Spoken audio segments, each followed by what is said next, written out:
क्या आपने कभी सोचा है कि वैकुंठ के स्वामी, सृष्टि के पालनहार भगवान विष्णु अपने ही धाम को छोड़कर एक असुर राजा के द्वारपाल क्यों बने? एक ऐसा राजा जिसने भगवान से 3 पग भूमि नहीं बल्कि भगवान को ही अपना द्वारपाल बना लिया। लेकिन इसके पीछे एक वचन नहीं था, इसके पीछे थी एक भक्ति, एक अहंकार, एक छल और एक ऐसी राखी जिसने स्वयं भगवान विष्णु को ही बंधन में बांध दिया। कहानी शुरू होती है असुर सम्राट राजा बलि से। बलि भक्त प्रहलाद का पुत्र था और भगवान विष्णु का परम भक्त भी, लेकिन धीरे धीरे उसकी भक्ति के साथ अहंकार भी बढ़ने लगा। गुरुदेव, अब मेरा सामर्थ्य देवताओं से भी अधिक है। अगर मेरा अश्वमेध यज्ञ पूरा हो गया तो तीनों लोगों पर मेरा अधिकार हो जाएगा। शुक्राचार्य गंभीर होकर बोले, बड़ी शक्ति के साथ सावधान रहना, देवता तुम्हें रोकने के लिए छल कर सकते हैं। बलि मुस्कुराया, गुरुदेव, अगर स्वयं भगवान विष्णु भी मेरे द्वार पर भिक्षा मांगने आ जाएं तो मैं उन्हें भी खाली हाथ नहीं लौटाऊंगा। और शायद यही उसका सबसे बड़ा अहंकार था। उसी समय यज्ञ मंडप में एक छोटा सा ब्राह्मण बालक आया, हाथ में छाता, दूसरे हाथ में कमंडल और चेहरे पर एक ऐसा तेज जिसे देखकर पूरा दरबार शांत हो गया। वह थे भगवान विष्णु के वामन अवतार। वामन ने कहा, राजन, मुझे बस 3 पग भूमि चाहिए। बलि हंस पड़ा, 3 पग? बालक, मैं तुम्हारी पूरी पृथ्वी दे सकता हूँ, कुछ बड़ा मांगो। वामन मुस्कुराए, जिसे संतोष है उसके लिए 3 पग भी पर्याप्त है। बलि ने दान देने का संकल्प लेने के लिए कमंडल उठाया, लेकिन तभी शुक्राचार्य समझ गए, रुक जाओ बलि, यह कोई साधारण ब्राह्मण नहीं, यह स्वयं विष्णु है, ये तुम्हारा सब कुछ ले लेंगे। लेकिन बलि ने कहा, अगर ये स्वयं भगवान है तो इससे बड़ा सौभाग्य मेरे लिए क्या होगा, मैं अपना वचन नहीं तोड़ूंगा। तभी शुक्राचार्य ने एक आखिरी चाल चली।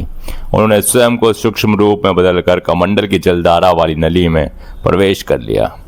अब जल बाहर ही नहीं निकल रहा था, वामन समझ चुके थे। उन्होंने एक कुष्क का तिनका उठाया और कमंडल की नली में डाल दिया और उसी क्षण शुक्राचार्य की एक आंख घायल हो गई।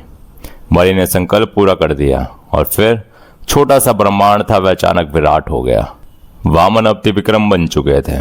पहले पग में उन्होंने पृथ्वी नाप ली, दूसरे पग में स्वर्ग और देवलोक भी नाप लिया।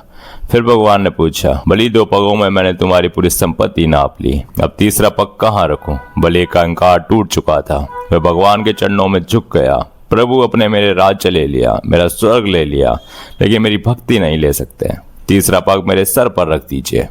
भगवान ने बलि के सिर पर अपना चरण रख दिया, लेकिन बलि की भक्ति से प्रसन्न होकर बोले, बलि, तुमने मुझे अपने वचन से बांध लिया है। मैं सुतल लोक में तुम्हारा द्वारपाल के रूप में स्वयं निवास करूंगा।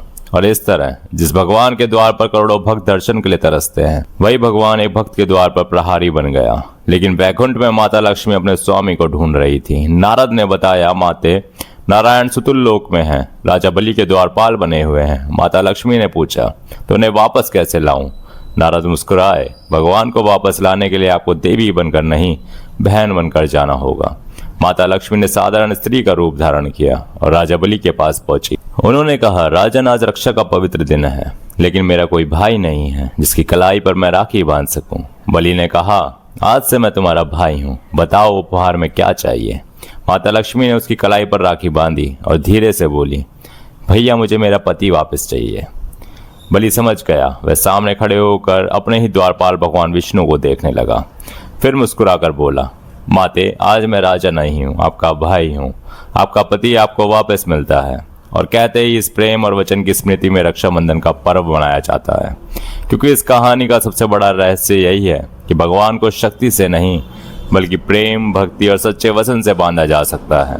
अगर आपको भी लगता है कि सच्ची भक्ति में बहुत शक्ति होती है तो कमेंट में सिर्फ एक शब्द लिखिए, हर हर नारायण।